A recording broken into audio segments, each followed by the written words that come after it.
పరిశుద్ధ గ్రంథము నుండి పాత నిబంధన గ్రంథము ఆదికాండము 47వ అధ్యాయము.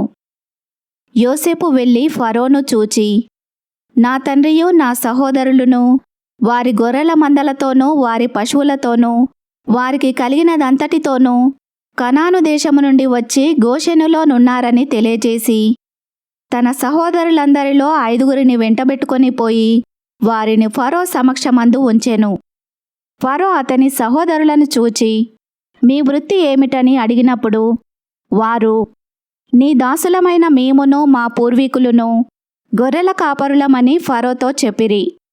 మరియు వారు, కనాను దేశమందు కరవు భారముగా ఉన్నందున నీ దాసులకు కలిగియున్న మందలకు మేతలేదు గనుక ఈ దేశములో కొంతకాలముండుటకు వచ్చితిమి. కాబట్టి గోషెను దేశములో నీ దాసులు నివసింప సెలవిమ్మని ఫరోతో అనగా, ఫరో యోసేపును చూచి, నీ తండ్రియు నీ సహోదరులను నీ యొద్దకు వచ్చియున్నారు. ఐగుప్తు దేశము నీ ఎదుట ఉన్నది. ఈ దేశములోని మంచి ప్రదేశమందు నీ తండ్రిని నీ సహోదరులను నివసింపజేయుము. గోషెను దేశములో వారు నివసింపవచ్చును. వారిలో ఎవరైనా ప్రజ్ఞగలవారని నీకు తోచిన యెడల నా మందల మీద వారిని అధిపతులుగా నియమించుమని చెప్పెను. మరియు యోసేపు తన తండ్రి అయిన యాకోబును లోపలికి తీసుకొని వచ్చి ఫరో సమక్షమందు అతని నుంచగా యాకోబు ఫరోను దీవించెను. ఫరో, నీవు జీవించిన సంవత్సరములెన్ని అని యాకోబును అడిగినందుకు యాకోబు, నేను యాత్ర చేసిన సంవత్సరములు 130. నేను జీవించిన సంవత్సరములు కొంచెముగాను దుఃఖసహితమైనవిగా ఉన్నవి. అవి నా పితరులు యాత్ర చేసిన దినములలో వారు జీవించిన సంవత్సరములన్నీ కాలేదని ఫరోతో చెప్పి ఫరోను దీవించి ఫరో ఎదుట నుండి వెళ్ళిపోయెను. ఫరో ఆజ్ఞాపించినట్లు యోసేపు తన తండ్రిని తన సహోదరులను ఐగుప్తు దేశములో నివసింపజేసి ఆ దేశములో రామసేసను మంచి ప్రదేశములో వారికి స్వాస్థ్యమునిచ్చెను. మరియు యోసేపు తన తండ్రిని తన సహోదరులను తన తండ్రి కుటుంబపు వారినందరినీ వారి వారి పిల్లల లెక్క చొప్పున వారికి ఆహారమిచ్చి సంరక్షించెను. కరువు మిక్కిలి భారమైనందున ఆ దేశమందంతటను ఆహారము లేకపోయెను. కరువు వలన ఐగుప్తు దేశమును కనాను దేశమును క్షీణించెను. వచ్చిన వారికి ధాన్యమమ్ముట వలన ఐగుప్తు దేశములోను కనాను దేశములోను దొరికిన ద్రవ్యమంతా యోసేపు సమకూర్చెను. ఆ ద్రవ్యమంతటిని యోసేపు ఫరో నగరులోనికి తెప్పించెను. ఐగుప్తు దేశమందును కనాను దేశమందును ద్రవ్యము వ్యయమైన తర్వాత ఐగుప్తీయులందరూ యోసేపునొద్దకు వచ్చి, మాకు ఆహారము ఇప్పించుము, నీ సముఖమందు మేమేల చావవలెను, ద్రవ్యము వ్యయమైనది గదా అనిరి. అందుకు యోసేపు, మీ పశువులను ఇయ్యుడి, ద్రవ్యము వ్యయమైపోయిన ఎడల మీ పశువులకు ప్రతిగా నేను మీకు ధాన్యమిచ్చెదనని చెప్పెను. కాబట్టి వారు తమ పశువులను యోసేపునొద్దకు తీసుకొని వచ్చిరి. యోసేపు గుర్రములను గొర్రెల మందలను పశువుల మందలను గాడిదలను తీసుకొని వారికి ఆహారమిచ్చెను. ఆ సంవత్సరమందు వారి మందలన్నింటికీ ప్రతిగా అతడు వారికి ఆహారమిచ్చి సంరక్షించెను. ఆ సంవత్సరము గతించిన తర్వాత 2వ సంవత్సరమున వారు అతని యొద్దకు వచ్చి, ఇది మా ఏలిన వారికి మరుగు చేయుము, ద్రవ్యము వ్యయమైపోయెను, పశువుల మందలును ఏలిన వారి వశమాయెను. ఇప్పుడు మా దేహములను మా పొలములను తప్ప మరి ఏమియో ఏలిన వారి సముఖమున మిగిలియుండలేదు.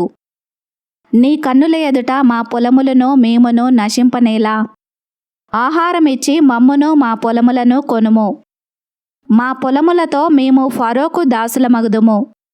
మేము చావక బ్రతుకున్నట్లును పొలములు పాడైపోకుండునట్లును మాకు విత్తనములిమ్మని అడిగిరి. అట్లు యోసేపు ఐగుప్తు భూములన్నింటినీ ఫరో కొరకు కొనెను. కరువు వారికి భారమైనందున ఐగుప్తీయులందరూ తమ తమ పొలములను అమ్మివేసిరి గనుక భూమి ఫరోది ఆయెను.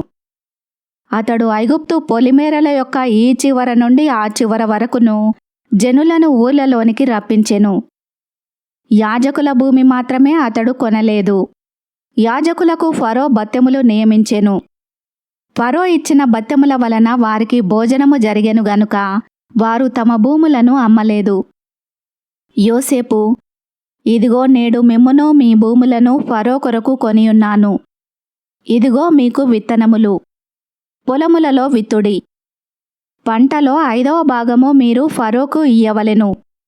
4 భాగములు పొలములలో విత్తుటకును, మీకును మీ కుటుంబముల వారికిని ఆహారమునకును, మీ పిల్లలకు ఆహారమునకును మీవై ఉండునని ప్రజలతో చెప్పగా, వారు, నీవు మమ్ము బ్రతికించితివి, ఏలినవారి కటాక్షము మా మీద నుండనిమ్ము, ఫరోకు దాసుల మగుదుమని చెప్పిరి. అప్పుడు 5వ భాగము ఫరోదని, నేటి వరకు యోసేపు ఐగుప్తు భూములను గూర్చి కట్టడ నియమించెను. యాజకుల భూములు మాత్రమే వినాయింపబడెను, అవి ఫరోవి కావు. ఇశ్రాయేలీయులు ఐగుప్తు దేశమందలి గోషెను ప్రదేశములో నివసించిరి. అందులో వారు ఆస్తి సంపాదించుకొని సంతానాభివృద్ధి పొంది మిగిల విస్తరించిరి. యాకోబు ఐగుప్తు దేశములో 17 సంవత్సరములు బ్రతికెను. యాకోబు దినములు అనగా అతడు జీవించిన సంవత్సరములు 147. ఇశ్రాయేలు చావవలసిన దినములు సమీపించినప్పుడు అతడు తన కుమారుడైన యోసేపును పిలిపించి, నా ఎడల నీకు కటాక్షమున్న ఎడల దయచేసి నీ చెయ్యి నా తొడ క్రింద ఉంచి నా ఎడల దయను నమ్మకమును కనుపరుచుము. ఎట్లనగా నన్ను ఐగుప్తులో పాతిపెట్టకుము. నా పితరులతో కూడా నేను పండుకొనినట్లు ఐగుప్తులో నుండి నన్ను తీసుకొని పోయి వారి సమాధిలో నన్ను పాతిపెట్టుమని అతనితో చెప్పెను. అందుకతడు, నేను నీ మాట చొప్పున చేసేదనెను. మరియు అతడు నాతో ప్రమాణము చేయుమన్నప్పుడు యోసేపు అతనితో ప్రమాణము చేసెను. అప్పుడు ఇశ్రాయేలు తన మంచపు తలాపి మీద వంగి దేవునికి నమస్కారము చేసెను. ఈ వాక్యమును విన్న మిమ్ములందరినీ దేవుడు దీవించునుగాక. ఆమెన్.